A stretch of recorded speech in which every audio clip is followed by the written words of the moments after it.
ሰላም እንዴት ናችሁ? የሀብ ስቱዲዮ ዩቲዩብ ቻናል ተከታታዮች እንዲሁም በተለያየ ሚዲያ ላይ የምትከታተሉኝ የቻናል ላይ ተከታዮች ወይም የቪዲዮ ተከታዮች ሰላማችሁ በያላችሁበት ይብዛ እያልኩኝ ዛሬ እንግዲህ ከእናንተ ጋር አጠር ያለው ፕሮግራሞችን ወይም ሐሳቦችን ይዤላችሁ መጥቼ እንወያያለን። በተለይ በአንድ ርዕስ ጉዳይ ላይ ነው የምንነጋገረው ወይም እንወያይበት። በዚህም ውይይቱ ወይንም ሐሳቡ ሰሞኑን መቼም እንግዲህ ሁላችሁም ታውቁታላችሁ በተለያየ ዩቲዩብ ቻናል ላይ በተለይ በአንድ ዩቲዩብ ቻናል ላይ ከነ ፊንቴክ ኢንቨስትመንት ጋር ተያይዘው በነሰራይ ፍቅረ ላይ የነበረው ክስ ወይም የነበረው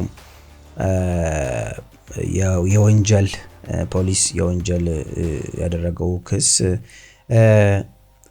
ቪዲዮቹ የተለቀቁት ክስ ወይም በዋስትና ከወጡ በኋላ ለመጀመሪያ ጊዜ የሰጡትን ኢንተርቪው ተመልክቼ የራሴን ሐሳቦች መልከታዎችን ለመጠየቅ ነው። አንዳንድ ሰዎች ያልተረዱትን ሐሳቦች ለነግራቸው ይሄን ከዚህ ጋር በተያያዘም አወንታ በርሲሳ የተባለው ግለሰብ ይሄን ያህል በእነሱ ዘንድና በመንግስት ዘንድ ጥብቅ ሰው ወይንም ጠቃሚ ሰው እንዲሁም ደግሞ በነሰራዊ ዘንድ ደግሞ ሊያስፈራ የሚችል አልፎ ተርፎም ደግሞ ቡጢ ሊያስነሳ ዱላ ሊያስነሳ የሚችል አይነት ስሜት የታየበት ነው። በዚህ መካከል ላይ የሐሳብ ዲያሎጎች ወይም የንግግር ለውጦች የተነጋገሩት ላይ አንዳንድ ነገር ሳይጠናቀቁ ወይም ተጠንቀቀው የተናገሯቸው ነገሮች ምን ሐሳብ ሊሰጥ ይችላል የሚለውን ነገር መረዳት እንድትችሉ የራሴ ምልከታ ሰጣቸዋለሁ። ከዛ በፊት ግን አወንታ በርሲሳ በተላለፈው ዩቲዩብ ቻናል በተላለፈው በነሰራዊት ፍቅሬ ላይ ምን አይነት ሐሳብ ሰጠ የሚለውን እናዳምጥና ወይንም ከዛ በፊት ነሰራዊት ፍቅሬ ያሉትን ባጭሩ ላሳያችሁ ማለት ነው። እውነቱን ስለኛ ማወቅ አለባቸው ያልከው እንዳለ ሆኖ በማወቅም ባለማወቅ የሰራችሁት ኃጢአት ይቅር ይበልላችሁ ይባላል። እሁድ ጧት ሚካኤል እንደምታስቀድሰው ቤተክርስቲያን እንደዚህ ነው የሚለው። በማወቅም ባለማወቅም የሰራነውን ኃጢአት ይቅር በሉን ብላችሁ የኢትዮጵያን ሕዝብን መንግስትን ይቅርታ ጠይቃላችሁ። እኔ አሁን ይቅርታ እኮ የምትጠይቀው ስታጠፋ ነው። ባለማወቅም አለበት። ባለማወቅማ ጠዋት ማታ ስንል እኮ ነው ለእግዚአብሔር ነው የምናለው። ተመልካቹ ማለት ይሄ እግዚአብሔር ነው። በማወቅም ባለማወቅም ላጠፋ ነው ይቅርታ የምንለው ለእግዚአብሔር ነው። እዚህ ጋር ግን በትክክል ካጠፋ ይቅርታ ተንበርክከህ ይቅርታ ልጠይቅ ይችላል። እየተከራከርክላቸው የህግ ጉዳዩንም እያስረዳህላቸው ነው ያለኸው። አሁን እነሱ ብዙ ነገር ነግረውኛል። ከህግ አንጻር ግን በእነ አርቲስት ሰራዊት ፍቅሬ መዝገብ ላይ እና በተከሰሱበት እና ደግሞ ውጭ በሚወራው መካከል በህግ አይን ምን ይባላል? ህጉ ራሱ ምን ይላል?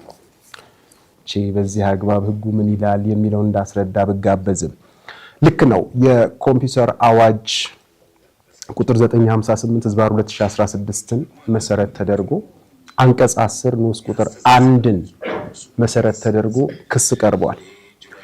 በፍርድ ቤት የተያዘ ጉዳይ ስለሆነ ህዝቡ የሚለው እንዳለ ሆኖ እነሱ ግን የተከሰሱበትን ጉዳይ ይህ ነው እንዲህ ነው እንደዛ ነው ብዬ እንዳልናገር የሙያ ስነ ምግባሩም ስለማይፈቅድ እሱን ለመናገር ፈቃደኛ አልሆነም።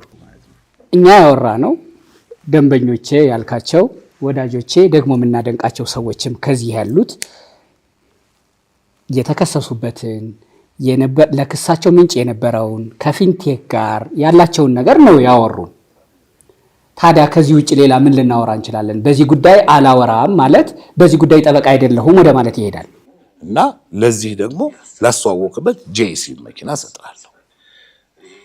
ህጋዊ ነገሩን ከዛ በኋላ ነው ማጥናት በደንብ በስነ ስርዓት ሲጠና ትክክል ቅድም ሁሉም እንዳሉት እንትኑ ኢንቨስትመንት ፈቃዱን ንግድ ፈቃዱ ምናምን ገንዘብ እንትን ሁሉ ነገር አለ። ስለዚህ ፋይን እንደዚህ ከሆነ በዛ ላይ የኔ መኪና አይዶን ነው ከ11 ነው ከ12 ዓመት በፊት ተገዛ መኪና ነው። ነዳጅ የሚበላ ነው። ስለዚህ ይሄ መኪና እንደው አሁን ዘመናችን ግሪን ሌጋሲ ነው ወደ አረንጓዴ እንትን እየሄድን ነው። የኤሌክትሪክ መኪና ቢዝ መልካም ነው በሚል ተፈራረምን። መኪናው አሁን ስለማይመጣ እንደ ሶንጎቹና እንደ ሴጉሎቹ ከ3 ወር በኋላ አስረክባለሁ አለ። ኢትስ ኦኬ ከ3 ወር በኋላ ሰራዊት ፍቅሬ 11 ሚሊዮን ብር የሚያወጣ ሌክጀሪ መኪና ፊንቴክ ኢንቨስትመንት እኔንም አጭበርብሮኛል።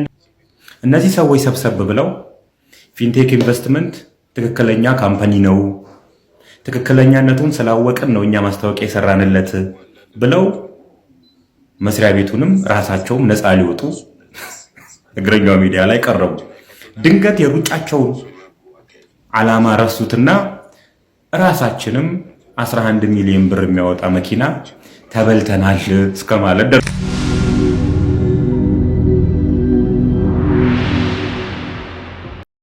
እና ተመልካቾቼ ከፊንቴክ ጋር በተያዘ ሰሞንኛ መነጋገሪያ የሆነውን ሀሳቤን ገልጽላችኋለሁ።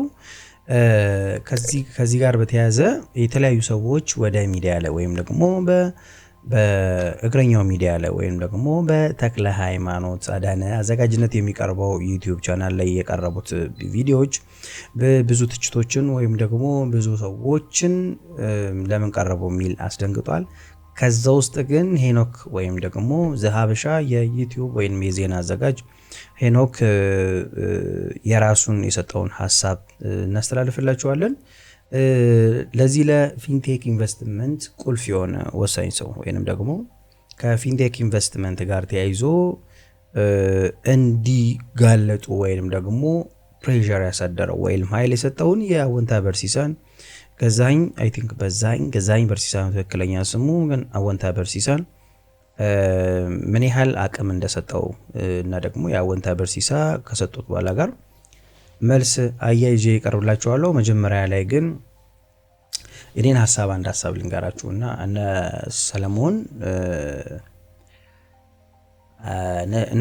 ሰለሞን ሆነ እነ ሰራዊት ፍቅሬ በዛ ሚዲያ ላይ መቅረብ ነበረባቸው ወይ? መጀመሪያስ በዋስትና ያሉ ዋስትና ማለት መንግስት ይዛው ማቆያ ክፍል እየተከታተለ ፍርዱን ከሚጠብቅ በተጠርጣሪነት ስለሆነ የተወሰነ ሊሚትድ የሆነ አክሰስ ኖራቸው ወይም ደግሞ ከማህበረሰብ ጋር እንዳይቀላቀሉ አሊያም ደግሞ የተወሰነ ስራ እየሰሩ ውጪ ሆነው መከታተል ይችላሉ።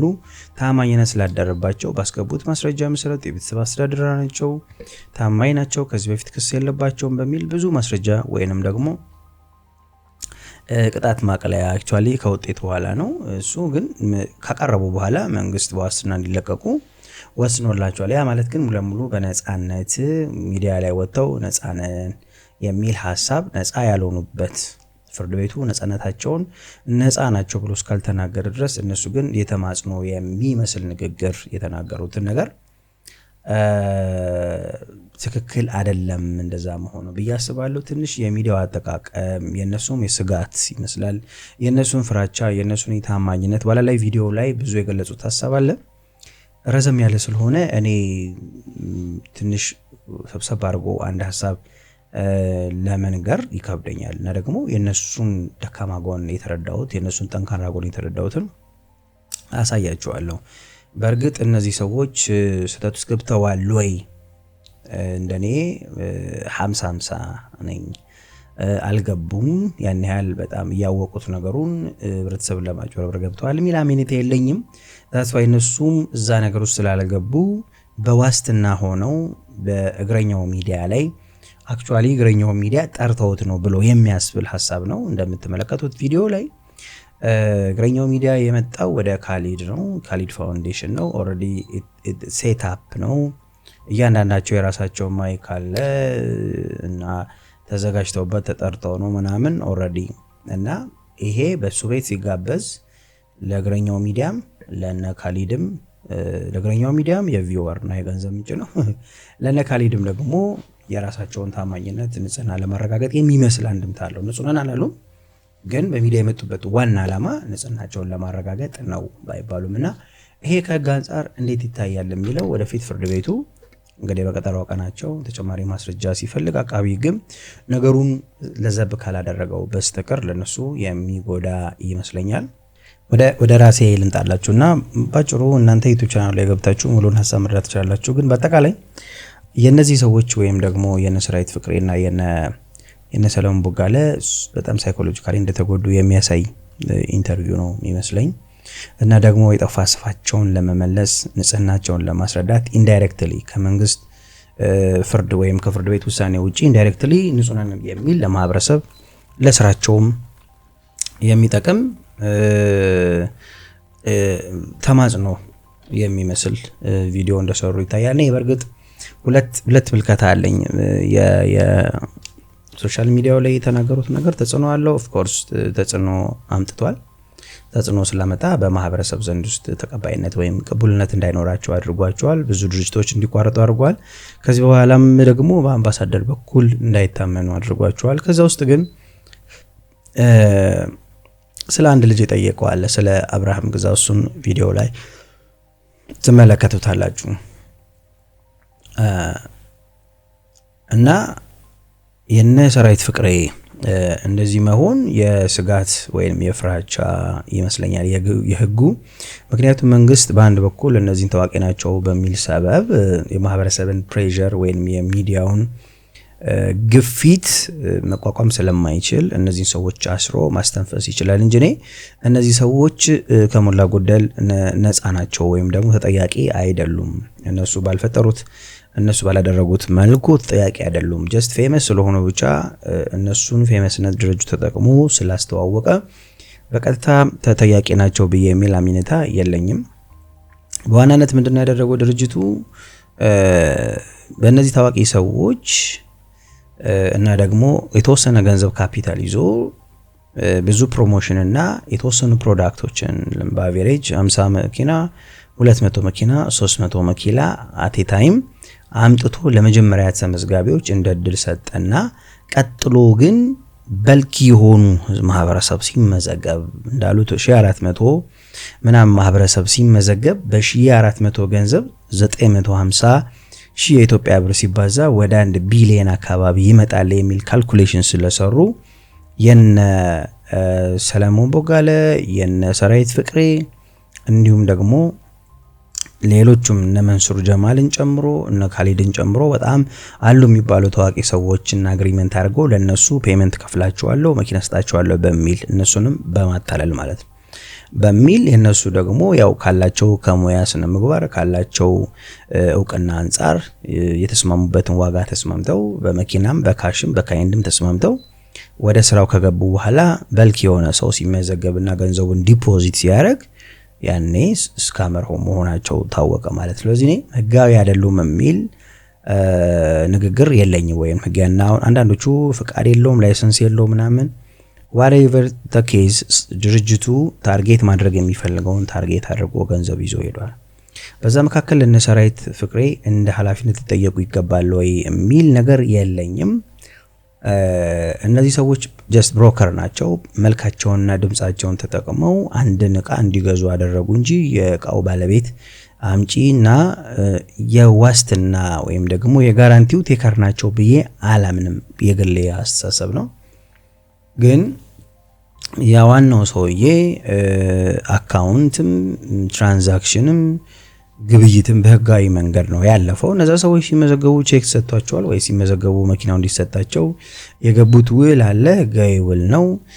ቢሮ አላቸው። ያንን ማስታወቂያ ሲያረጉ መቼም በነፃ ያለ ፍቃድ ምናምን አያረጉም። ኤቭሪቲንግ ፕሮሰሱ ለወንጀል ለመስራት የተዘጋጀ ንግድ ፍቃድ ሐሰተኛ ሳይሆን ትክክለኛ የሆነ ንግድ ፍቃድ፣ ትክክለኛ የሆነ የማስመጣት ላይሰንስ፣ ትክክለኛ የሆነ ዶክመንት አሟልተው ከዛ ብዙ ሰው የነሱ ገንዘብ ትርፋቸው ፌክ ንግድ ፍቃድ ማሰራት ሳይሆን ብዙ ሰው ያልገባው ፌክ ንግድ ፍቃድ አሰርተው ጭራሽ ፍቃድ የሌለው ድርጅት ነው ብለው ሳይሆን ስካመርነታቸው ከብዙ ሰው በሚመዘገቡት ገንዘብ የሚያገኙት ትርፍ ነው ካልኩሌት ያደረጉት።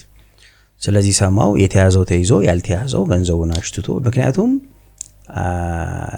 አንድ ወንጀል ሲባል ከገንዘብ ጋር አይገናኝም። ገንዘብ ለሚጠይቅ ሰው ፍትሐ ብሔር ነው የሚሆነው ምክንያቱም አንድ ወንጀለኛ ከተባለ ገንዘብ መልስ አይባልም።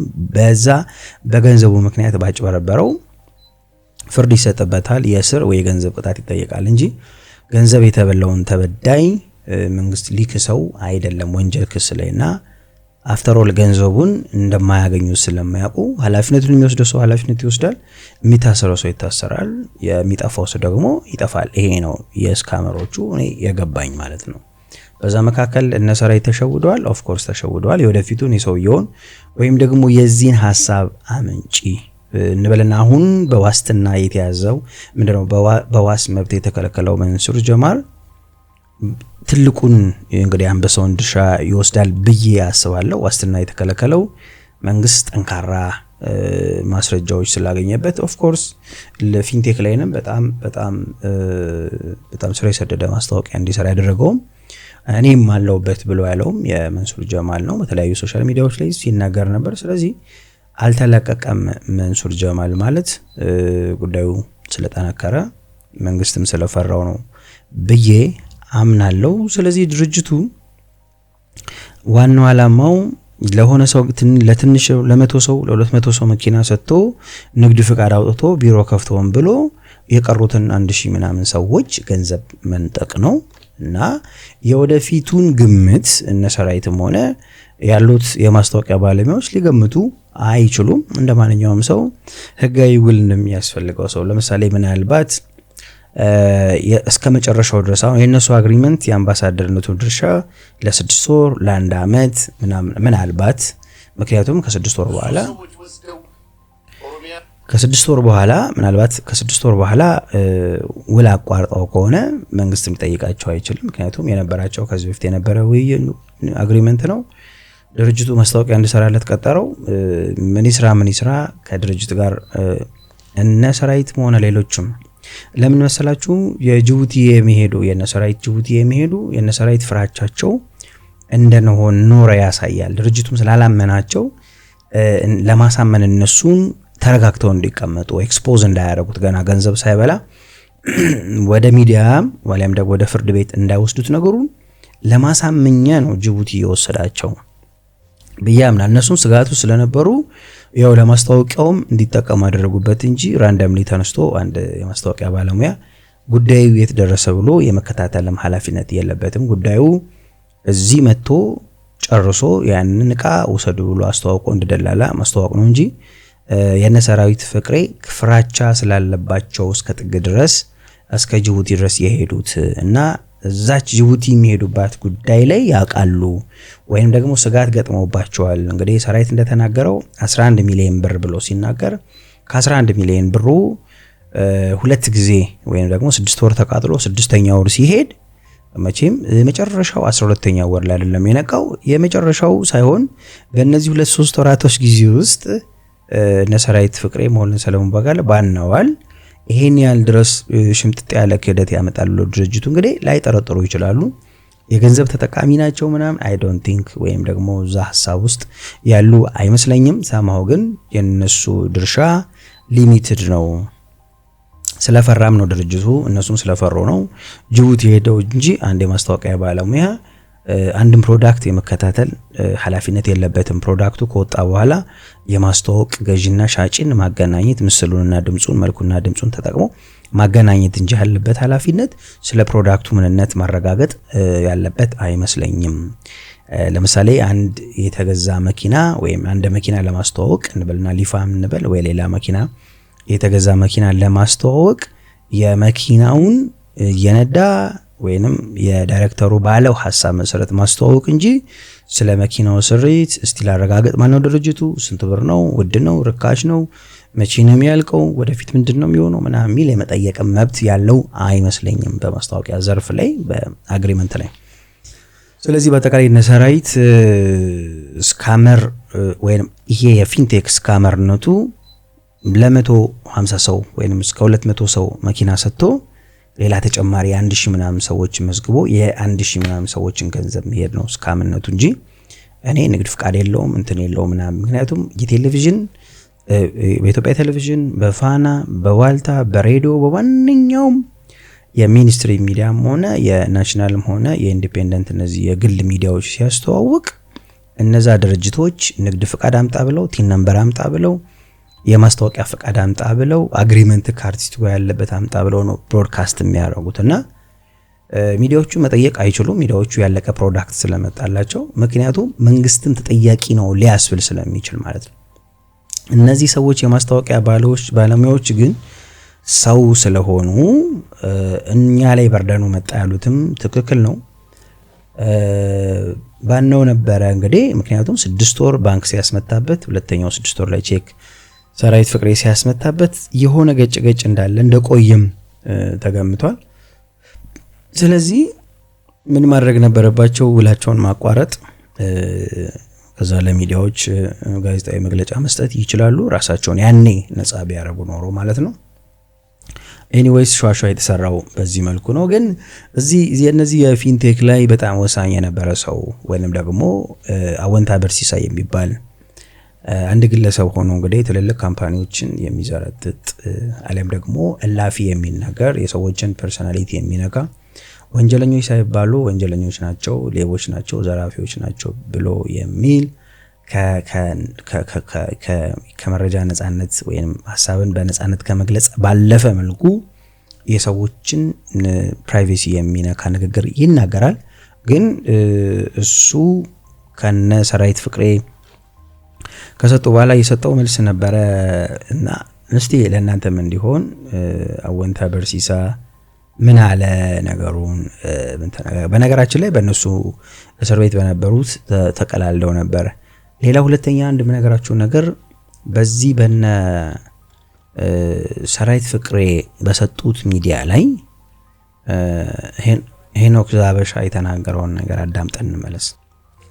ሰብስክራይብ እና ሼር ላይክ ማድረጋችሁ እንዳትረሱ። በተቻላችሁ መጠን ቻናሉን ሰፖርት አድርጉ። ገና ትንሽ ቻናል ነው፣ ቶሎ ቶሎ እንድሰራ እንደዚህ ማድረግ እንድችል እንድትረዱኝ ወይም ሰፖርት እንድታደርጉኝ ብያላችኋለሁ። ተከታተሉ። ሰራዊት ፍቅሬ በሚዲያ መግለጫ መስጠታቸው ትልቅ ስህተት ነው ተባለ። ከፊንቴክ ማጭበርበር ጋር በተያያዘ ተጠርጥረው ታስረው በዋስ የተለቀቁት እነ ሰራዊት ፍቅሬ ጉዳያቸውን ከእስር ቤት ውጭ ሆነው እየተከታተሉ መሆኑ ይታወቃል። ይህን ተከትሎ ከሰሞኑ ክሳቸውን በተመለከተ መግለጫ ሰጥተዋል። መግለጫ መስጠታቸውን ተከትሎ ደግሞ የፊንቴክ ተበዳዮች በተለያዩ መንገድ ተቃውሟቸውን እየገለጹ ይገኛሉ። ለመሆኑ እነ ሰራዊት ፍቅሬ በፍርድ ቤት የተያዘን ጉዳይ በሚዲያ ላይ ወጥተው ማብራሪያ መስጠት ይችላሉ ወይ? ይህም በተመለከተ የህግ ባለሙያዎችን ከአዲስ አበባ አነጋግረን ነበረ። ያነጋገርናቸው የህግ ባለሙያዎች እንደሚሉት በዚህ ጉዳይ ላይ የኢትዮጵያ ህግ ከዓለም አቀፍ የህግ መርሆች ጋር ተመሳሳይ የሆነ አቋም እንዳለው ገልጸዋል። የህጉ መሰረታዊ ዓላማ የግለሰብ መብት ማስጠበቅና የፍርድ ቤቶች ነጻነት ማረጋገጥ ነው። ጉዳዩን በሚመለከት የኢትዮጵያ ህግጋት የሚከተለውን ይደነጋሉ ሲሉ ገልጸውልናል። አንደኛው በኢትዮጵያ ህገ መንግስት መሰረት ንጹህ ሆኖ የመገመት መብት ነው። በኢፌዴሪ ህገ መንግስት አንቀጽ 20 ንዑስ አንቀጽ 3 ላይ በግልጽ እንደሰፈረው ማንኛውም የተከሰሰ ሰው ጥፋተኝነቱ በህግ መሰረት በፍርድ ቤት እስከሚረጋገጥ ድረስ ንጹህ ሆኖ የመቆጠር መብት አለው። በተጨማሪም ህገ መንግስቱ በአንቀጽ 29 ሀሳብ በነጻነት የመግለጽ መብትንም ያረጋግጣል። በመሆኑም አንድ ተከሳሽ ይህንን መብቱን ተጠቅሞ ለቀረበብኝ ክስ ንጹህ ነኝ ብሎ መናገሩ የዚህ መብት አካል ስለሆነ በህግ ላያስጠይቅ ይችላል። እንደ ህግ ባለሙያዎቹ ማብራሪያ ከሆነ በወንጀል ህጉ መሰረት በፍርድ ቤቶች ስራ ጣልቃ አለመግባት የሚለው ሊሰመርበት ይገባል። በ2004 ዓ.ም በወጣው የኢትዮጵያ የወንጀል ህግ የፍርድ ቤቶችን ነጻነትና የፍትህ አሰጣጥ ሂደትን መጠበቅ ላይ ጥብቅ ክልከላዎች አሉ።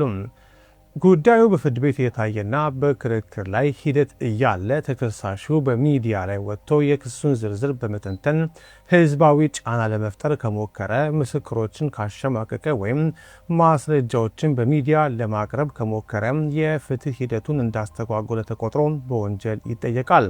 እዚህ ጋር የፍርድ ቤትን ክብር መንካት የሚለውም ሊነሳ ይችላል። ተከሳሾቹ የሚሰጡት መግለጫ ውስጥ የዳኞችን ገለልተኝነት ጥያቄ ውስጥ የሚከት፣ ፍርድ ቤቱን የሚያንኳስስ ወይም አቅጣጫ ለማስያዝ የሚሞክር ሀሳብ ከተንጸባረቀ የፍርድ ቤትን ክብር በመንካት ወንጀል ሊከሰስ ይችላል።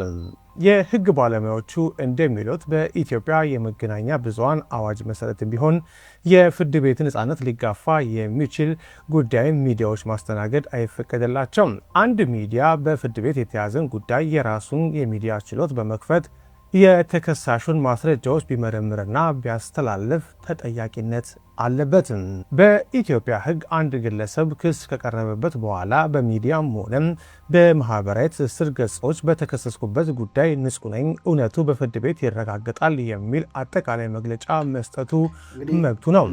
ነገር ግን ከዚህ ባለፈ የክሱን ዝርዝር መተንተን፣ ማስረጃ ማቅረብ እንዲሁም በአቃቤ ህግ በምስክሮች ወይም በዳኞች ላይ ተጽዕኖ ሊፈጥር የሚችል ሰፋ ያለ ማብራሪያ መስጠት የፍርድ ሂደትን በማስተጓገል ወንጀል ያስቀጣል ብለዋል። እንግዲህ እንደተመለከታችሁት ሄኖክ ዛበሻ ያው ይሄ ትክክል አይደለም፣ ትክክል ነው የሚል ውሳኔ አይደለም የሰጠው። ከህግ አንጻር ሚዲያ ላይ መስጠት ይችላሉ ወይ? ትክክል ነው ወይ ይሄ ነገር? ከህግ አንጻር የሚዲያ ባለሙያዎች ላይ ሚዲያ ላይ መቅረብ ይችላሉ ወይ የሚል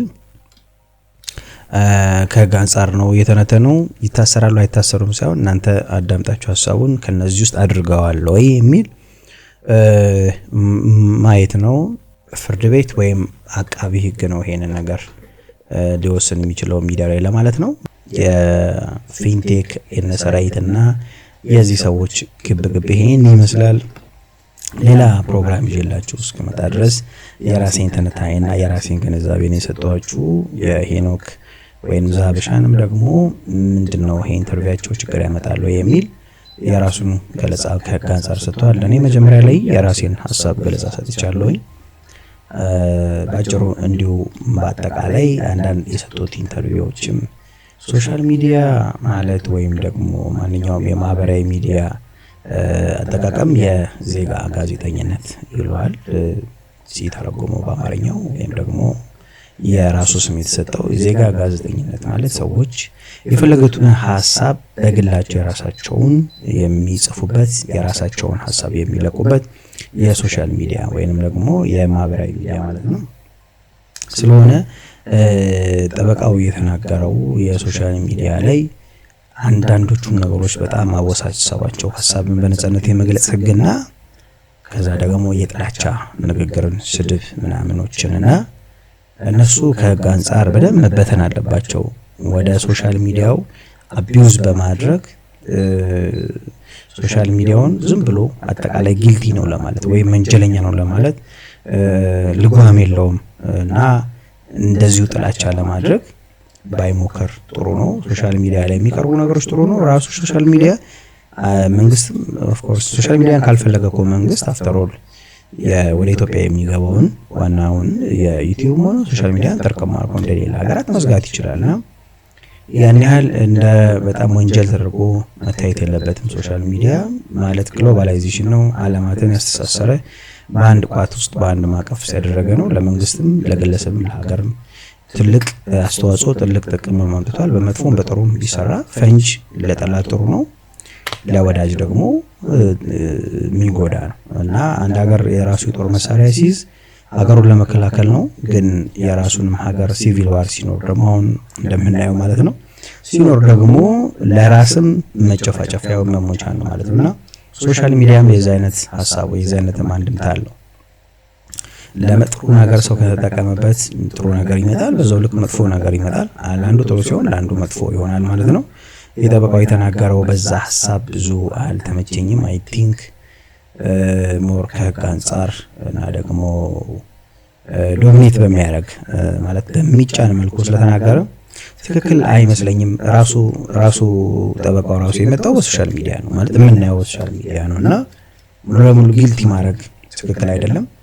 ሐሳብን በነጻነት የመግለጽ የአንድን ሰው ስህተትም ይሁን ትክክልም ይሁን ፐርሰናሊቲውን ካልነካ ያገኘውን መረጃ ይሄ ሰው ተጠንቀቁ ከዚህ በሉ ብሎ ማለት ጥሩ ነው ብዬ እላለሁ።